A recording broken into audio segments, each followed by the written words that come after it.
Buenos días, estimados estudiantes de cuarto año de la licenciatura para esta asignatura de toma de decisiones y negociación internacional. Hoy abordamos la unidad 7, que es la tercera consagrada en el programa a los aspectos teóricos y prácticos de la negociación. Entrando en el tema, dado que la negociación, independientemente del final que ella tenga, es decir, entre el éxito que culmina con un acuerdo o el fracaso que conduce a la finalización del proceso negociador. Entre paréntesis, esto no significa la guerra. Esa es una alternativa, pero otra puede ser una mediación o que el conflicto se mantenga latente sin solución. Pero el hecho de la negociación en sí se basa en el regateo. Entonces, dado que una negociación es una situación en la cual coexisten intereses comunes e intereses en conflicto, el regateo se da lógicamente sobre aquellos temas en los cuales existe un conflicto de interés. Es posible que haya regateo de una de las partes en el uso de aquellos temas en los cuales hay acuerdo, es decir, hay intereses comunes, en el sentido de aprovechar esa posibilidad que brinda los intereses comunes para darle entonces mayor importancia a la búsqueda de alguna de las fórmulas de solución que se busca alcanzar con la negociación.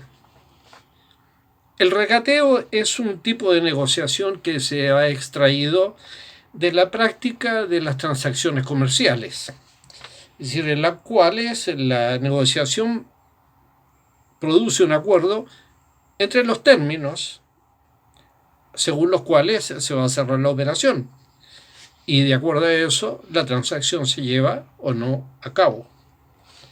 Entonces, trasladada esta experiencia a la negociación en relaciones internacionales, el regateo se centra en buscar, ubicar, identificar los verdaderos términos de la contraparte, del oponente, y reconocer su punto de resistencia. ¿Qué quiere decir el punto de resistencia? Es el punto a partir del cual el contrincante no está dispuesto a ceder. Ese punto se ubica entre las demandas máximas, que generalmente están presentes al inicio de la negociación, y las demandas mínimas, que es el punto de resistencia y que significa básicamente el punto donde para una de las partes la negociación ya no tiene sentido si se traspasa ese límite. El axioma fundamental de la teoría del regateo es que un acuerdo es aceptable únicamente si su resultado tiene un efecto positivo neto para ambas partes. Ahora, más allá del hecho de que cada negociador utilice el regateo como instrumento, el regateo en sí no depende de él, sino del proceso de decisión convenido por los mandantes, donde el Estado selecciona, dentro de un amplio espectro de opciones, la política que le permitirá alcanzar sus metas al menor costo posible. Hoffman, que tenemos en la bibliografía, señala que la implementación y aplicación de un acuerdo dependerá del nivel de satisfacción logrado por las partes.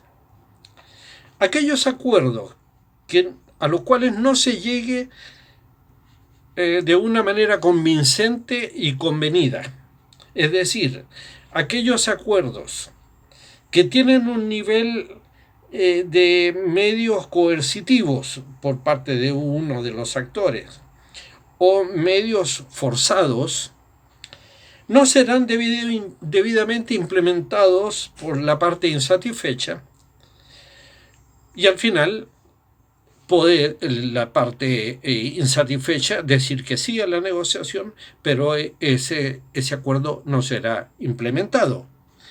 Es decir, que al final el resultado será negativo. Incluso será negativo para la parte que se creyó originalmente beneficiosa o victoriosa. Porque al no estar implementado el acuerdo, no se verán satisfechos sus intereses. Por lo tanto, para que un acuerdo tenga valor, deberá tener como base una relación cooperativa que garantice entonces que cada parte considera que es de su propio interés implementar el acuerdo.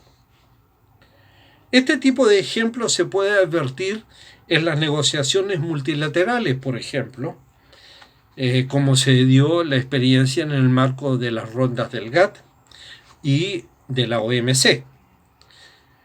Pero es claramente identificable en las negociaciones, por ejemplo, entre los palestinos y los israelíes, donde la presión ejercida por una de las partes en pos de que la otra parte acceda a un acuerdo, conduce a que posteriormente este acuerdo no se implemente o se implemente de manera parcial.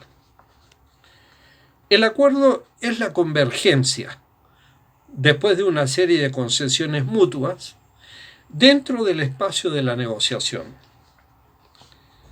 Es probable que lleguen a un acuerdo a través de varios pasos o acciones que son incrementales, es decir, se va alcanzando una etapa y otra etapa y se va haciendo cada vez más complejo y llegando al núcleo o al eje central del tema donde divergen los intereses. A ese proceso se le llama negociación de concesión convergencia. Concesión barra convergencia. Este tipo de negociación se complica por la presencia simultánea de un objetivo común y de un conflicto de intereses dentro del espacio de negociación. Es decir, que en el espacio de negociación tenemos la convergencia y la divergencia. Y esto crea entonces la situación conocida como el motivo mixto de la negociación. Estos dos aspectos de la negociación han sido denominados negociación integrativa y negociación distributiva por los teóricos Walton y McKersey, que están también citados en diversos autores, algunos de los cuales tenemos en la bibliografía, y también los cita el profesor Hoffman. Donde la negociación distributiva caracteriza el proceso que busca dividir un producto determinado entre dos partes en presencia de un conflicto fundamental de objetivos. En contraposición, la negociación integrativa es la que se propone alcanzar metas que no crearán un conflicto directo con los objetivos fundamentales del otro y por tanto entonces facilitan la integración. En otras palabras, la negociación integrativa busca expandir los beneficios, mientras que la distributiva únicamente busca dividir los beneficios existentes.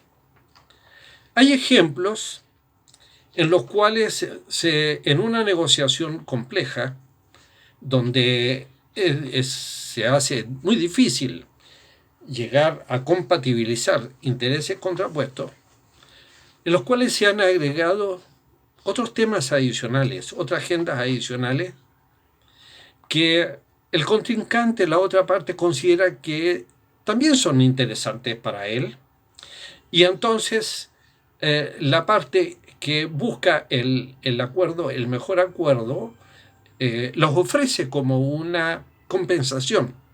Esto se llama en la jerga agrandar la torta para poder dividir mejor más porciones. En una negociación integrativa, los compromisos pueden ser utilizados constructivamente para delimitar el espacio de negociación. Si las dos partes se mantienen firmes, pero de manera honesta, en sus compromisos se facilitará la negociación y se evitará entonces que se trate de forzar un acuerdo más allá de los límites aceptables por una de las partes. Respecto de la negociación internacional, el modelo básico de negociación es una representación extremadamente simple de una negociación bilateral. Se asume que las partes son individuos racionales en el sentido de que solo aceptarán acuerdos que los lleven a mejores posiciones que si estuviéramos en una situación de ausencia de acuerdo. Es decir, en términos de beneficios nacionales, es mejor tener un acuerdo que no tenerlo. En las negociaciones internacionales, el nivel de conocimientos y la racionalidad de las partes juegan un papel clave. Pero mientras el nivel de conocimiento sobre el tema siempre es relativo, porque no siempre la información completa está a disposición, la racionalidad tiene que ver con la formación y experiencia de los negociadores. Y aquí también en este punto juega un papel muy importante algunos elementos. Las imágenes, los valores y la cultura que el negociador tenga previamente, es decir, lo que él trae como su experiencia personal, como su formación personal. Según Hoffman, los individuos de mente abierta tienden a ser menos rígidos cognitivamente, es decir, que son más tolerantes con la ambigüedad y son más receptivos a la información que cuestiona sus creencias fundamentales. En el caso extremo, puede incluso llegar a no poder decidir nada a causa de la aceptación de casi todos los puntos de vista del oponente. Pero con excepción de este caso, que sería el extremo,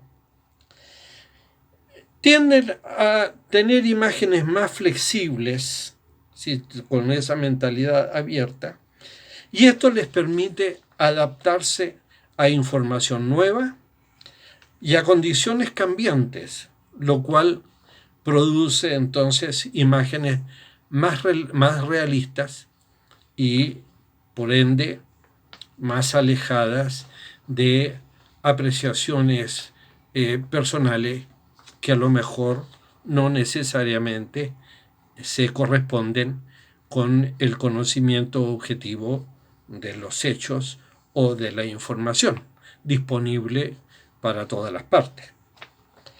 Por su parte, los individuos de mente cerrada son cognitivamente rígidos e intolerantes frente a la ambigüedad y por lo tanto son más resistentes a informaciones que ponen en duda sus creencias fundamentales.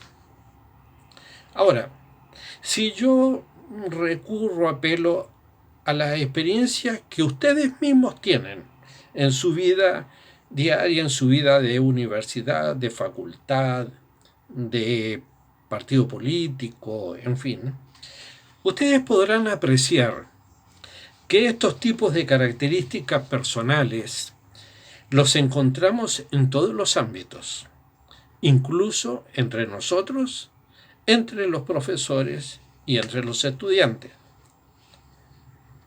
El contexto dentro del cual ocurren las negociaciones internacionales se puede caracterizar por varios niveles de conflicto y en algunas ocasiones por una crisis severa que interfiere con los procesos cognitivos de los diplomáticos que están encargados de la negociación.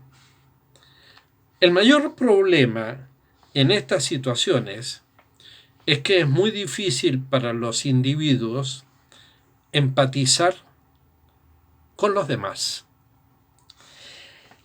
Lo mejor es ser consciente de este problema, y eso puede inspirar al negociador a esforzarse para mantener una mente abierta en todos los conflictos y buscar maneras para comprender el problema desde el punto de vista de la otra parte. Recuerden esto, siempre es importante tener la mente abierta para comprender las posiciones, el punto de vista de la contraparte. Y por último, hay que tener en cuenta que los estados tienen distintas capacidades de poder e influencia. No necesariamente el poder se va a traducir en influencia, y no necesariamente aquellos que están en la cima de la pirámide del poder tendrán mayores niveles de influencia. En el sistema internacional tenemos innumerables experiencias de países que en la estructura del poder mundial están ubicados en posiciones intermedias, pero que sin embargo su voz internacional tiene mucha influencia, y eso lo vemos también en América Latina y en América del Sur, y hemos puesto atención en el caso de algunas políticas exteriores que tienen justamente esta característica. Lo importante es tener en cuenta que estos dos elementos están presentes en todas las negociaciones, poder e influencia. Es decir, que toda negociación internacional va a tener como componentes estos elementos de las capacidades de los estados, poder e influencia. En la próxima unidad, donde vamos a abordar la diplomacia económica, vamos a poder observar cómo estas capacidades, poder e influencia, juegan un papel muy importante junto a la personalidad del negociador y del volumen de información de la que disponga el negociador, o del volumen de información que su estructura burocrática, sea el Ministerio de Relaciones Exteriores, sea la Cancillería, sea el Ministerio de Economía o de Hacienda que le encarga la negociación, pueda proveerle como documentación adicional a esa información que será absolutamente imprescindible para llevar adelante la negociación. Gracias.